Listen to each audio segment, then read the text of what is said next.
My goodness.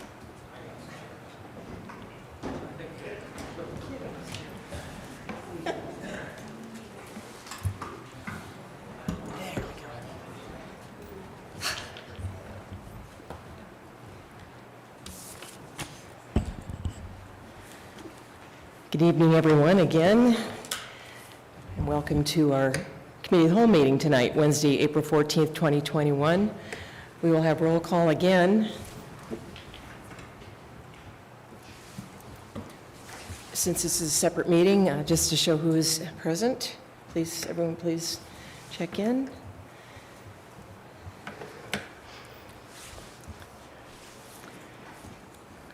Eight present, one presiding, and three absent. Thank you. Let the record show that Commissioner Sorge, Commissioner Anderson, and Commissioner Fisher are absent.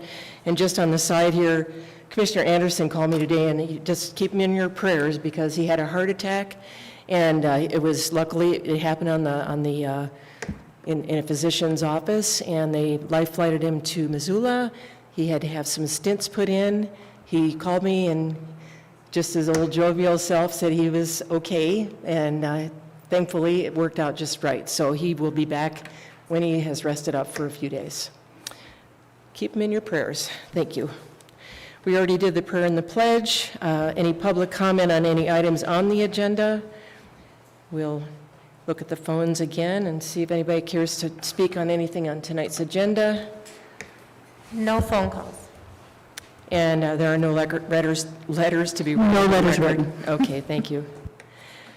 Report of the chair, well, not a lot to report. Just happy to be here and looking at everybody's faces. And somebody asked me what happens if we don't have a quorum. Well, in 15 years, I've never had that happen, but I better knock on wood.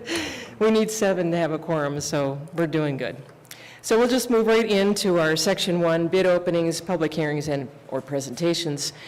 The first item is a presentation. It's Communication 2021-145.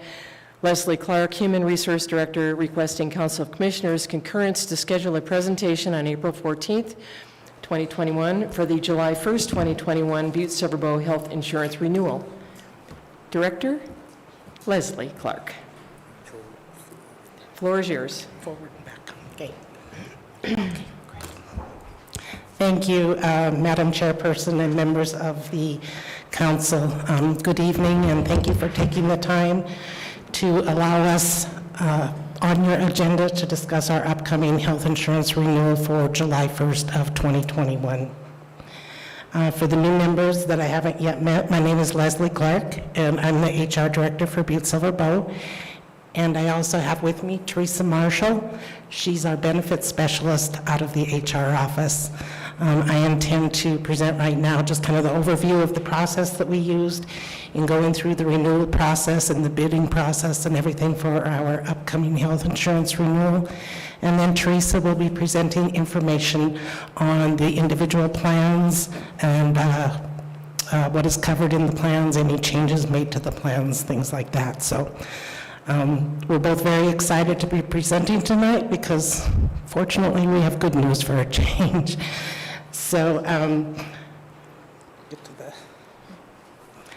our first slide here is the primary objective of the Butte-Silver Insurance Committee, as well as that of Chief Gallagher, with regard to this year's insurance renewal, is to provide a health benefit plan that fits the needs of our employees and their families.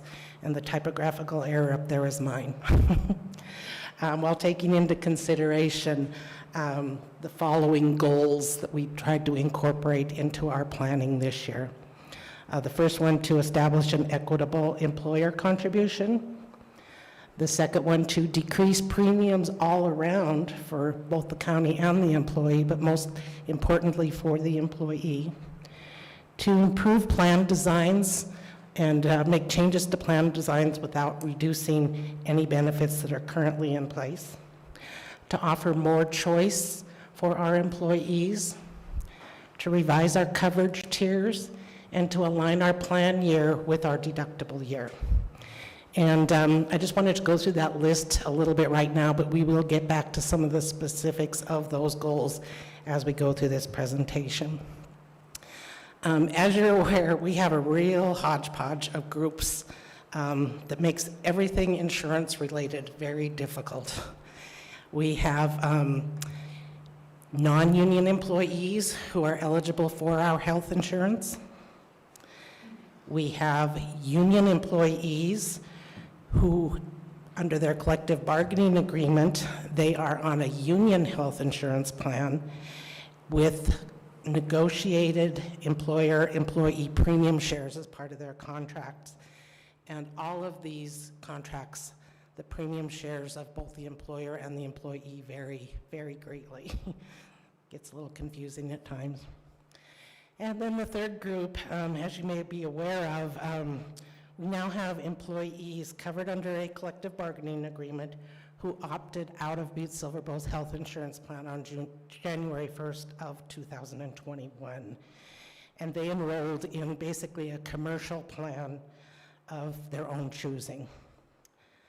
This created a lot of concern for our employees, as well as the Health Insurance Committee, our office, Chief Executive Gallagher, just about everyone concerned about the size of our group now with the remaining members. And they had such concerns as, you know, what if we have a couple of high claims on such a smaller budget for our smaller group? What would happen to our reserves? What would happen to our future premiums, et cetera? And it was a huge concern for all of us. But I'm here to say is we were already a high-risk group when we had 350 employees enrolled in our insurance. So every time we went out for insurance bid with the RFPs and things like that, it was a gamble as to whether we would get anyone to even submit a bid for our insurance, or most of the bids that came in were extremely high. So our question was at that point, or our desire, or what we needed to do, was to change our mindset from fear of what could happen to let's take this as an opportunity and run with it. And that's just what we did this year.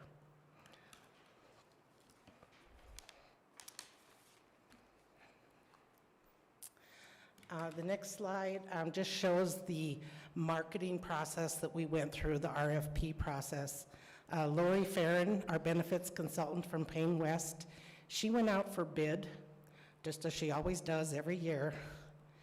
But this year it was a little different in that our group now is smaller, and plus the ratings that were assigned to us were based on the claims of that smaller group. So,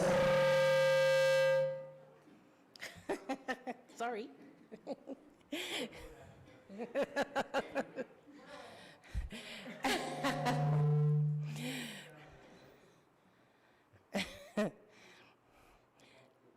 You okay? Okay. Okay. Yeah. Yeah, now I am. So when we went out as a group, we were only rated based on the claims of the previous year for the smaller group of employees. They didn't look at those that were no longer on our insurance. Am I still on? I guess I am. So that was a benefit to us. So when Payne West and Lori and her team went out for bid, they went out for fully funded proposals, fully funded insurance plans, kind of off-the-shelf canned type programs. And, you know, I don't know if a lot of people know this, that in Montana, there's not a lot of licensed brokers or not a lot of licensed carriers out there that can offer health insurance coverage. But she did reach out to the 4 of them. Allegiance, fully funded proposal, they declined to quote. Blue Cross Blue Shield of Montana quoted, as did Mountain West Health Co-op and the Pacific Source Health Plan. In addition to the fully funded proposals, she also went out for self-funded proposals, and this would include third-party administrators, the stop-loss carriers, and she also went out to captives. And so these all make up, you know, how you administer a self-funded group. Captives being kind of a new trend in the insurance industry that she wanted to look into for us to see if it would be something worthwhile. Of the self-funded proposals that went out, Allegiance, Blue Cross Blue Shield of Montana bid on the proposal. Mako declined to quote.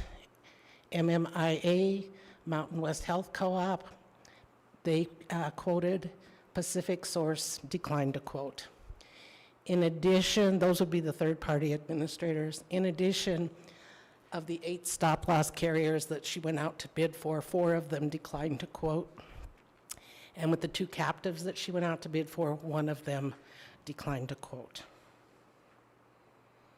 Once all the numbers were in, Lori and her team of benefit consultants, compliance experts, actuaries, legal experts, they went to work crunching all the numbers. They went through it with a fine-tooth comb, knowing that this year we needed to come up with a plan that was best for our employees. When we met as the insurance committee, the recommendation from Lori and Payne West was to stay self-funded and to choose as our third-party administrator Blue Cross Blue Shield of Montana. One of the nice things about going with Blue Cross Blue Shield is that it's kind of a bundled program, where right now we are with Allegiance as our third-party administrator, HCI as our stop-loss carrier, and Navitas as our prescription benefit manager. By choosing this proposal with Blue Cross Blue Shield, it's a bundled program where they will be the administrator and the provider for all 3 of those services. So that was one plus for them.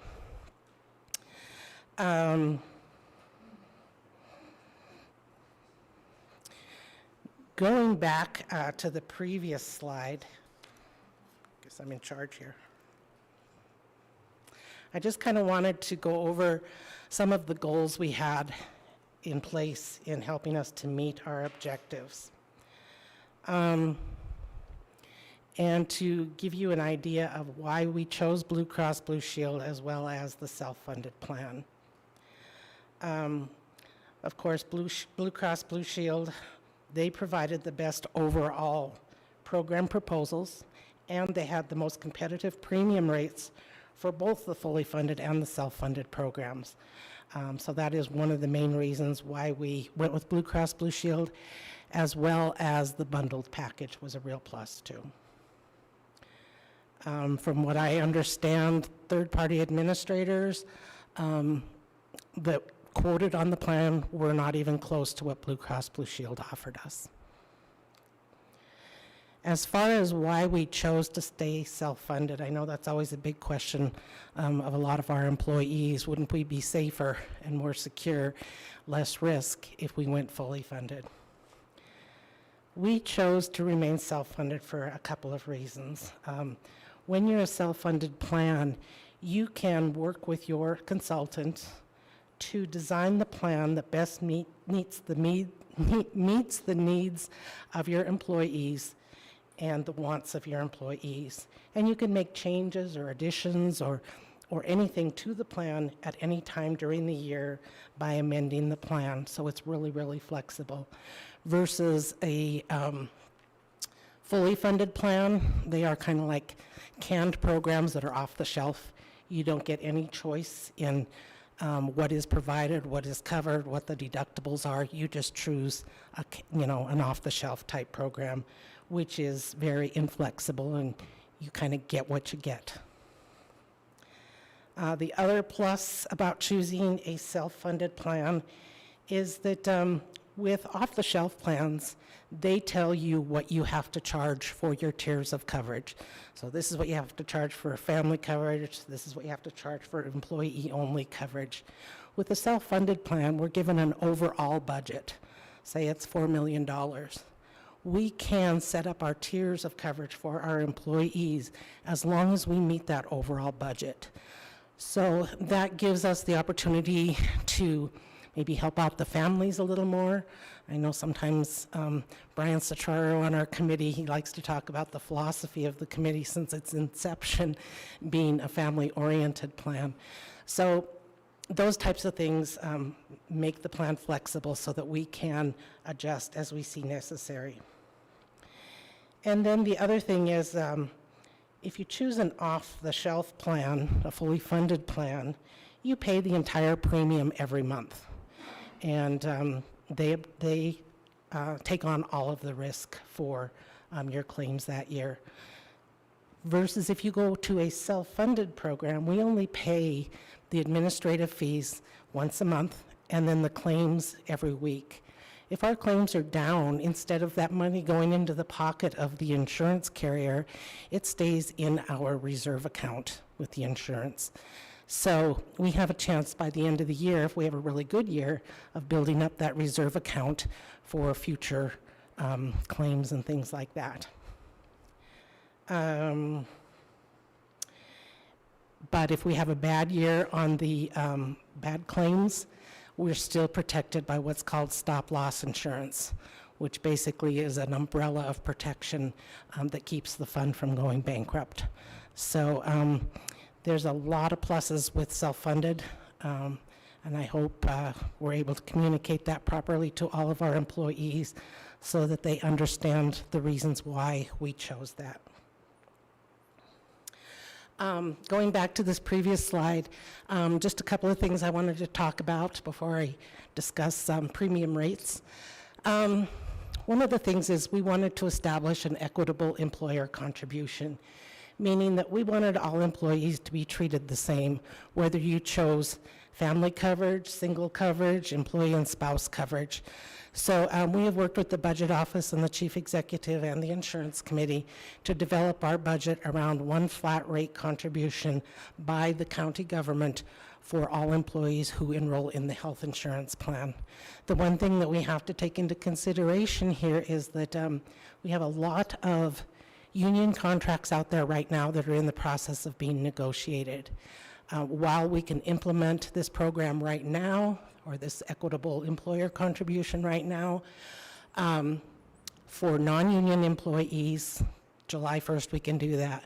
For anyone covered under a collective bargaining agreement, that will become part of the negotiations for renewal of that contract.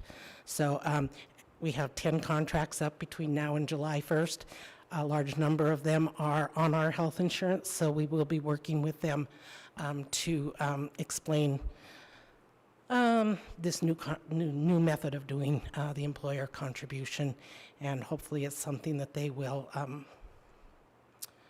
join in on. Another thing about the employer equitable contribution is, not do we just want to be fair to all of our employees, but we need to make sure that we stay within the confines of the ACA and that we are providing an affordable program for our employees. And by doing this flat contribution, we think that will be easier to administer and keep us within our legal requirements. The other item, I'm going to skip the premiums right now, but improved plan designs with no reductions in benefits. Teresa's going to go over some of the changes to the plan designs. Not a whole lot, but a little bit here and there. She's also going to go over the addition of a new plan for our employees. She's also going to, or I will in a minute, I guess, discuss the coverage tiers that we've added and how we want to align our plan year with the deductible year. When it comes to aligning those 2 years together, right now our plan year is July 1st of every year. Our deductible year is January 1st of every year. Our flex enrollment period is July 1st of every year. So it gets really, really confusing for our employees and their family members. And it's a little hard to figure out things when you're mid-year in a plan and how much you're going to need for flex. If we can get them all on the same schedule, that is a much better benefit for our employees as well. So we were able to do that this year. So everything will be moved to a July 1st deductible year, plan year, flex year, everything. So just one other thing before I turn it over to Teresa. This slide here just describes our current premiums, which include our medical insurance coverage, our prescription coverage, and our dental and vision. And it is a bundled plan in that if you can't choose just one or the other, it all comes together. Right now, we have, as Brian Citraro likes to call it, our Cadillac plan, which is a $1,000 deductible per person, not to exceed $2,000 a family. You can see the current rates for that plan, as well as the rates from Blue Cross and what the percentage rate is for those. You'll also note that we added the fourth tier of coverage, which is employee and child or children. Previous to this, we only had employee only, employee plus one, and family. The industry standard out there is the 4 tiers of coverage, and so we added the employee plus child or children. It's regardless if you have 1 child or 10 children, it is the same price. That's going to give our employees a little bit more flexibility in how they choose their insurance coverage. For example, maybe their spouse works for an employer who pays 100% of the employee's coverage. So now they can look at this and say, well, I can choose employee and children for $14.98 versus $17.62, and my wife can get free coverage from her employer. So, we're going to have full coverage, and it's a win-win for everybody in that now they have this opportunity to kind of pick and choose what their needs are. We maintained also our high deductible health plan, which is a $3,000 deductible per person, not to exceed $6,000 a family. Again, we added the 4th tier of coverage, and you can see what the current rate is versus what Blue Cross quoted us and what the change is on that. And then finally, we added a new plan. I hate returning to Brian, but he calls this our Pinto plan. And so this is a $5,000 deductible plan per person, not to exceed $10,000 for a family. Again, it will have the 4 tiers of coverage. There's no current rates to compare it to, but the Blue Cross rates are there right now. So that kind of sums up what I wanted to cover, and so I'm going to turn it over to Teresa quickly. My mask. Thank you, Leslie. Teresa? Hi. You have a face. Look at that. I know. Yeah, I do. I don't know how to talk in your microphone. Can everybody hear me? Okay, perfect. And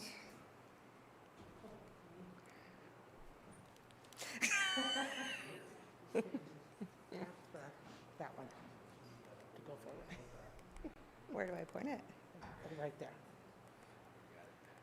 There you go. Sorry about the technical difficulties, everybody. I think I've met most of you. My name is Teresa Marshall. I am the benefits specialist. So if you have health insurance questions or problems, I'm usually the person that you talk to. This is so exciting that we actually have some great news to give. One of the things that we really wanted to point out is that everybody has always counted on Butte-Silver to have good coverage. It was expensive coverage, but it was good coverage. The broker that we used, the third-party administrator, everything, worked pretty smoothly, and most of the time everything was covered, no problems, no questions. We took that same plan design and brought it to Blue Cross and said, hey, this is what we want. Can you do this for us? And they can, and not only can they can do it even better because they have a bigger provider network than Allegiance had. Blue Cross is a nationally, recognized provider network instead of the Allegiance network, and then you go to Cigna. So the in-network, out-of-network problems that we ran into in the past with Allegiance are going to be significantly less with Blue Cross. Also, with them being our pharmacy benefit administrator as well, it's going to be a seamless integration between medical and pharmacy, so that's really nice as well. If you look at the 3 different plan options that are up on the screen, I just did a quick summary of individual family deductible. Just like before, option 1 and option 2 mirror the plans that we currently are on, with our $1,000 individual deductible for the traditional plan and a not to exceed $2,000 family deductible for that traditional plan. We're still doing a 70% coinsurance, just like we are now, and the out-of-pocket maximums are the same as well. The only change on the traditional plan is that we currently have 3 $10 office visits. So what that means is if you go to the doctor because you're not feeling well, you have one $10 copay, and you can only use that 3 times per benefit year per plan member. The current plan that we're on now is good.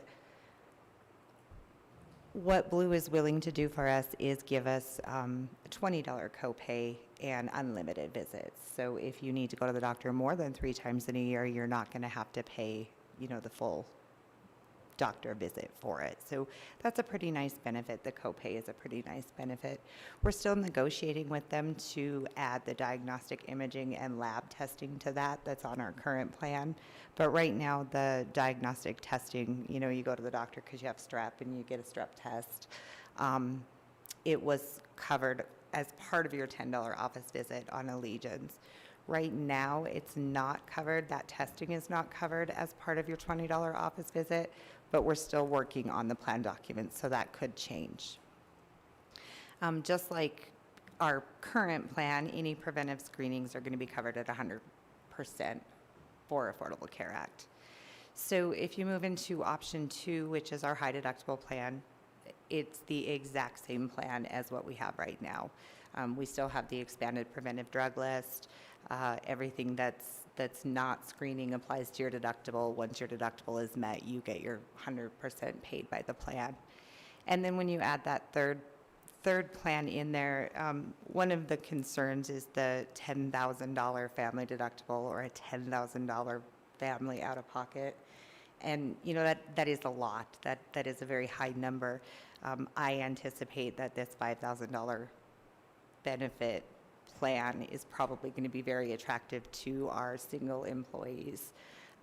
But even myself as a family, I can see that policy working really well for what I need for my family. So that third level just gives us a little more choice, like Leslie said, and ability to have that conversation with your family and say what works best for us. So the health benefits, like I said, are basically the same.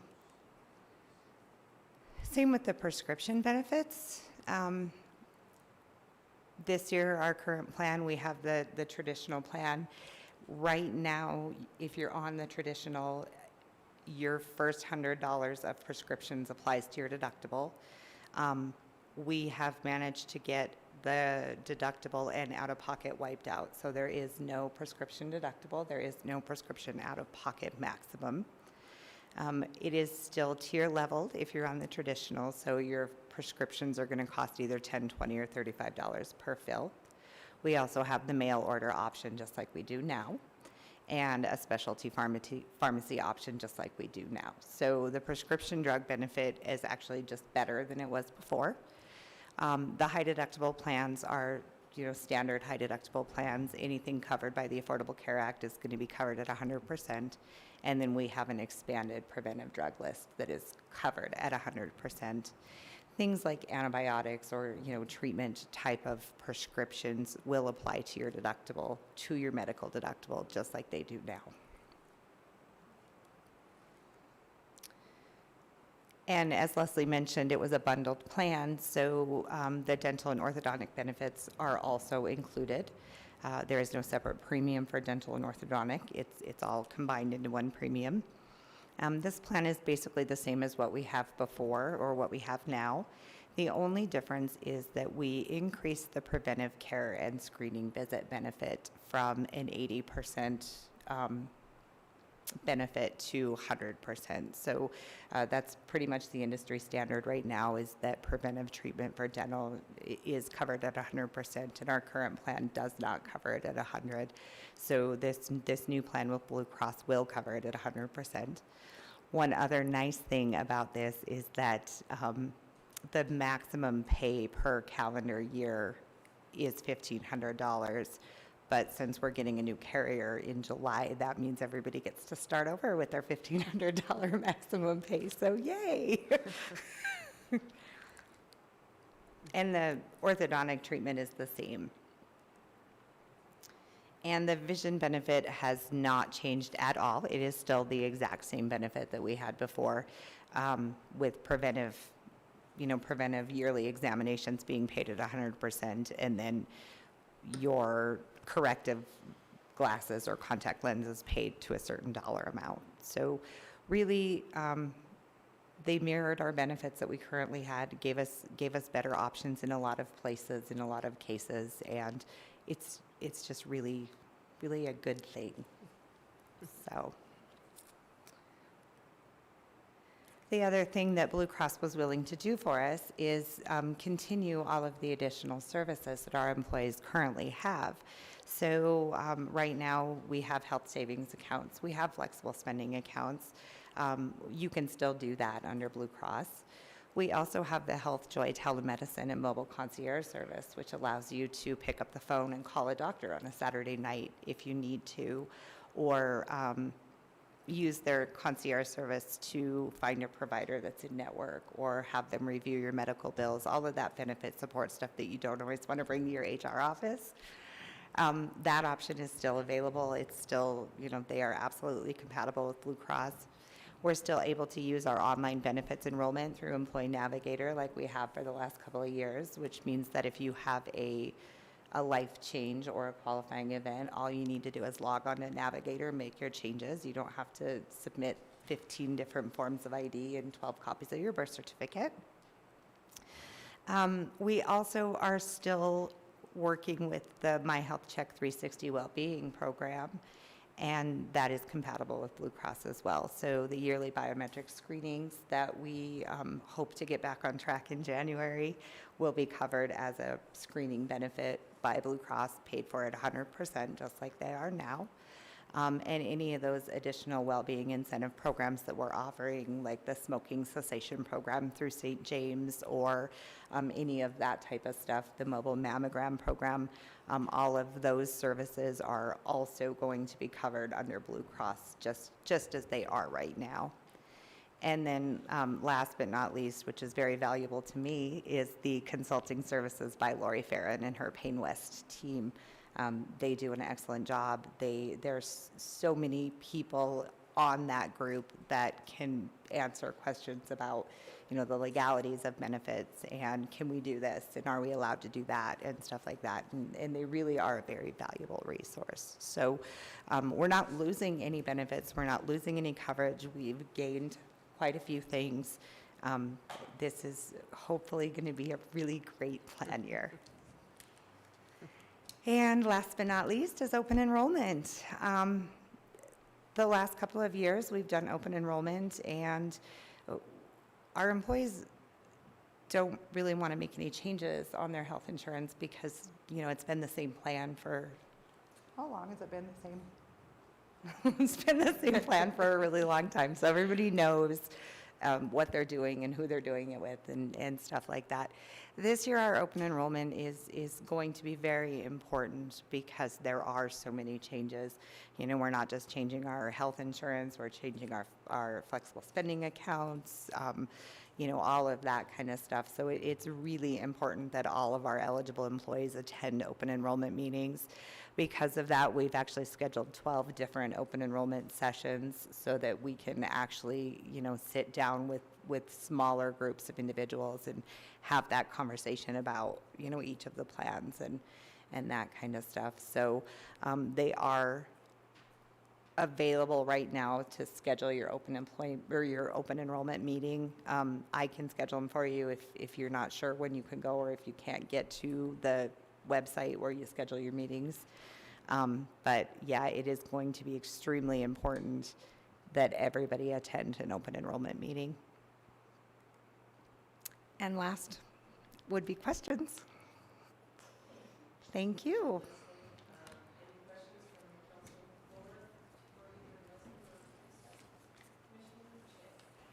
Thank you, Madam Chair. I don't have a question, but I just want to tell you guys that I think you're awesome. Thank you. I know how hard you worked on this. I know the stress that everybody has gone through trying to make sure that there was something wonderful for the employees, and you guys knocked it out of the park. Good job. Thanks.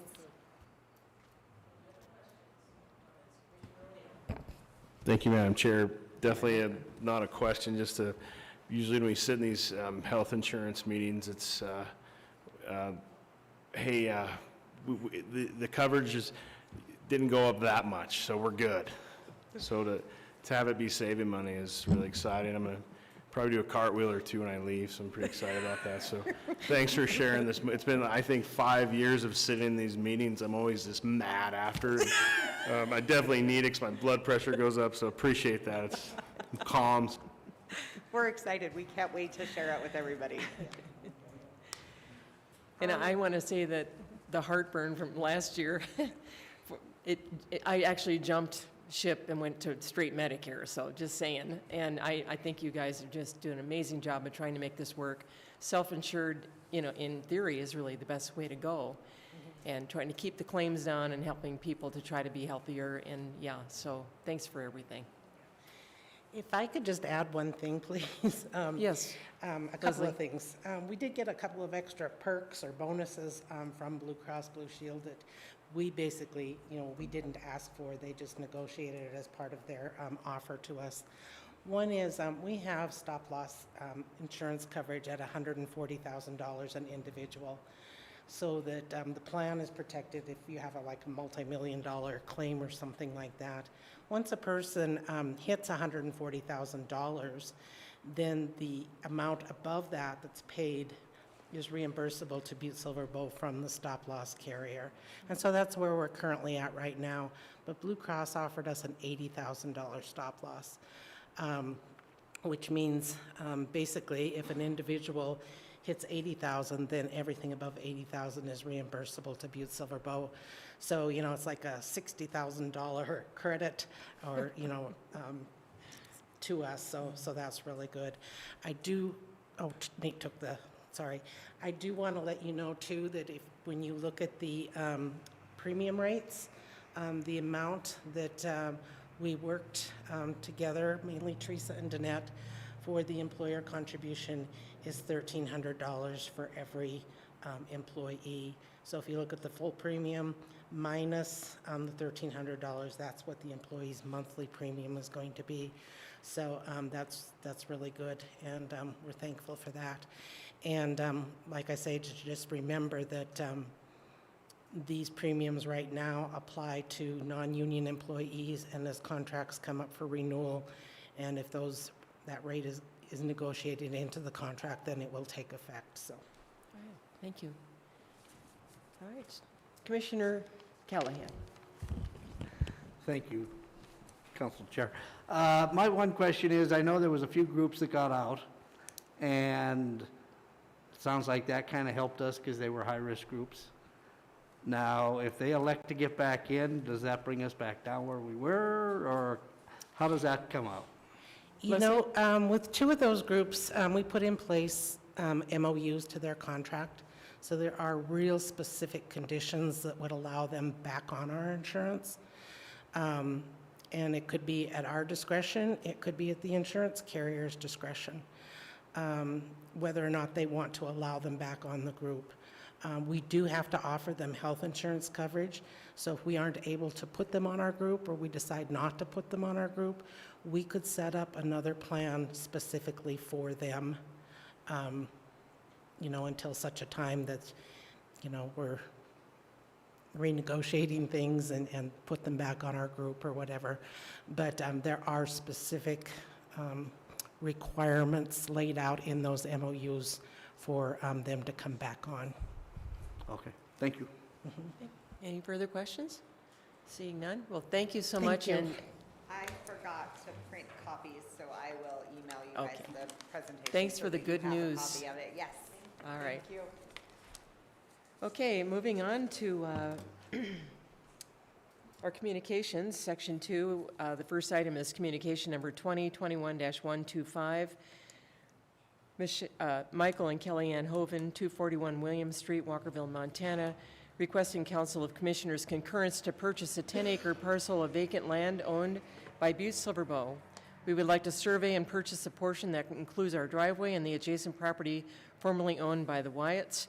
This was actually on the Land Sales Committee meeting this afternoon, and we will simply await for their recommendation back to the council.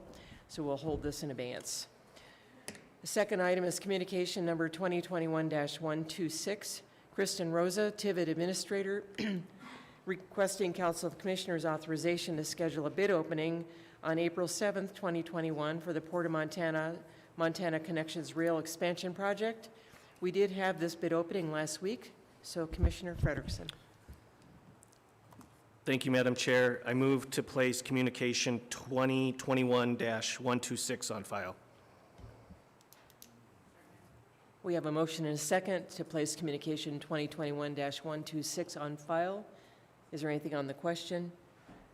Would everyone please vote?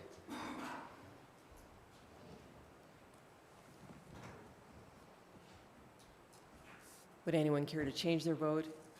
Will the clerk please record the vote? 9 yea and 0 nay. Motion passes. Item 3, communication number 2021-127, Kristen Rosa, Tivet Administrator, requesting Council of Commissioners authorization to schedule a bid opening on April 7th, 2021 for the Sugarloaf Loop construction project in the Montana Connections. We did have that bid opening as well. So Commissioner Frederickson. Thank you, Madam Chair. I move to place communication 2021-127 on file. We have a motion and a second to place communication 2021-127 on file. Is there anything on the question? Would everyone please vote?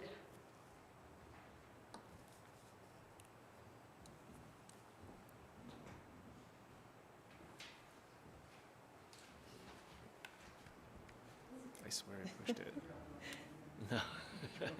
Would anyone care to change their vote? Would the clerk please record the vote? 9 yea and 0 nay. I think I'm blocked right there. Motion passes. Item 4, communication number 2021-131, Ed Lester, Butte-Silver Sheriff, requesting Council of Commissioners concurrence and authorization for the Chief Executive to sign the Memorandum of Understanding between Butte-Silver and the Southwest Montana Drug Task Force. I did speak with the sheriff, and he is still waiting to hear from the state on this MOU. So with your indulgence, we will continue holding this in abeyance. Communication number 2021-132, James M. Manning, Greenway Management Chairperson, requesting Council of Commissioners concurrence and authorization for the Butte-Silver local government to accept the transfer of real property, Tract A of Certificate of Survey 1079A-RB for the Silverbow Creek Greenway project and preparation of a resolution of transfer acceptance.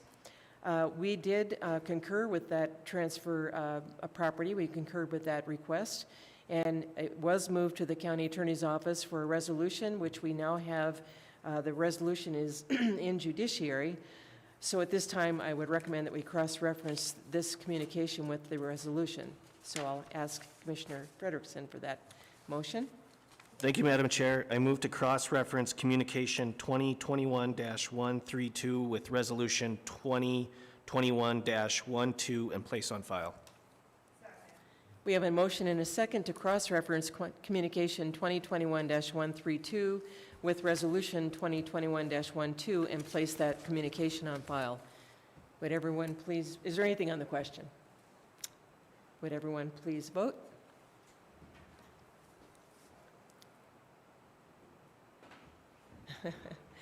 Would anyone care to change their vote? Would the clerk please record the vote? 9 yea and 0 nay. Motion passes.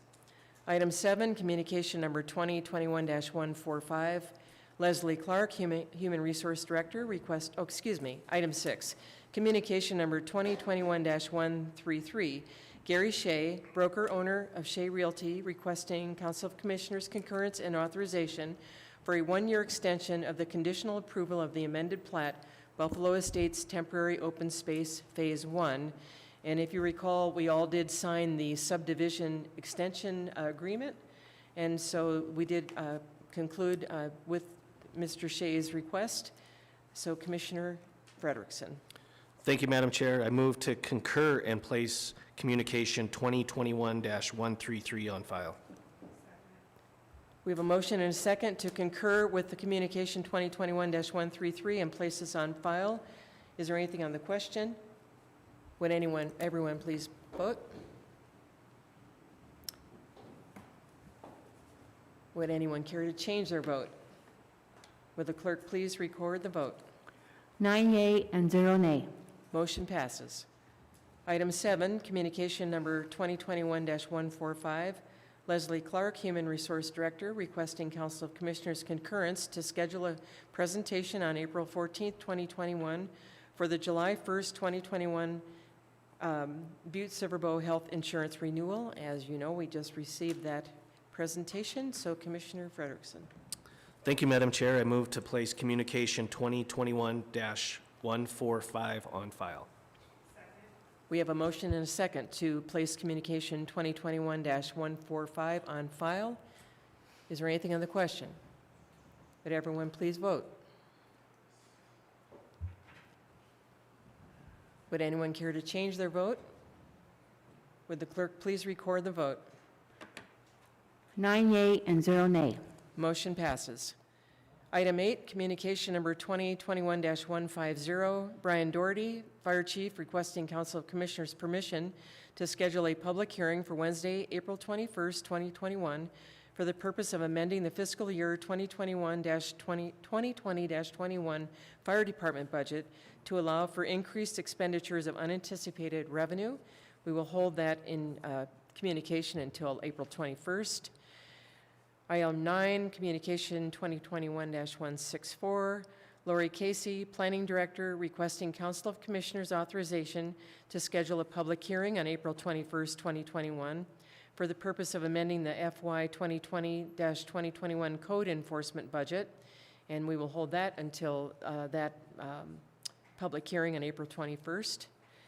And item 10 is a communication number 2021-168, Eric Hessler, requesting Council of Commissioners authorization to schedule a public hearing on April 21st, 2021 for the purpose of amending the fiscal year 2021 ARCO source area and stormwater budget. Once again, we'll hold that until April 21st public hearing. So at this time, I would open any public comment on any public matter not on tonight's agenda. I don't know if we have any letters to be read, and there are no calls. So, if there's anything else to come before us, I would entertain a motion for adjournment. So moved. We have a motion to adjourn and a second. All those in favor? Aye. Opposed? Motion carries. Thank you, everyone.